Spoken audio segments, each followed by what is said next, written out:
Coleman opening round bye, then a tech fall 7-0, then a 4-0 decision. Leicester had a really tough match in the semis against Kendrick Sanders. Edged him 2-1. That was a very close match. And by the way, had Sanders gotten out of that match, we might be looking at Sanders tonight instead of Leicester. But Leicester found a way, as you just said, to pull that out. Very dangerous, but the key there, Van, again, is depth. It's good to see a weight class where you got 2 or 3 guys and you come to a championship event like this and there's question marks. You want to have depth.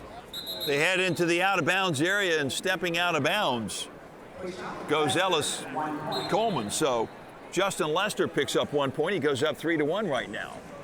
45 seconds gone in this, the second period. You know, Coleman going to have to get to work. Down 3-1 right here. Really needs something for 2. If Coleman could get the takedown for 2 points and tie it up at 3-3, and this thing went down to the last seconds, each of them having a 2-point move and a 1-point move, then the last activity point scored would be the winner of the match. And of course, he's in better shape. For a second there, I was thinking about those old rules where a takedown was 1. A takedown here would be 2. Would be 2, and it would tie it up. But talking about it like we're doing and getting it done like they're trying to do, 2 completely different stories. We have a world team member. You know, Greco is all about position, hand fighting, head fighting. And they're so experienced, they just don't make mistakes. This period more than half over, and you're right, no mistakes being made out there, but then again, a lot of respect, one for the other as well. Yeah, they were Olympic teammates in London, so they know each other well. Great respect, as you mentioned. And this is where Ellis Coleman, this was what launched him to London.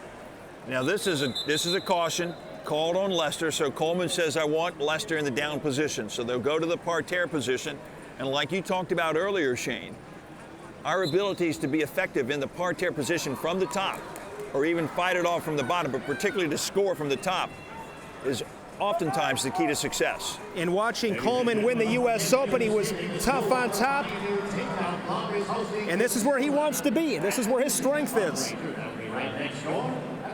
See if he can get the reverse body lift in place now. He can't get it done in enough time, so they come back to the standing position. And one thing that's fun to watch, Van, is those battles within the battle. That was one of those right there, where Leicester won that position, was able to negate one of the strengths of Coleman. They're back on their feet. Advantage, Leicester.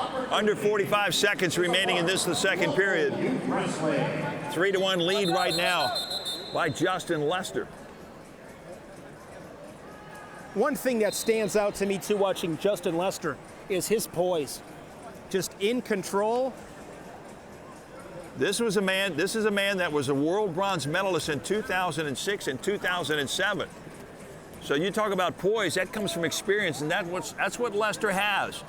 29 years of age compared to the 21-year-old Ellis Coleman, who now steps out of bounds.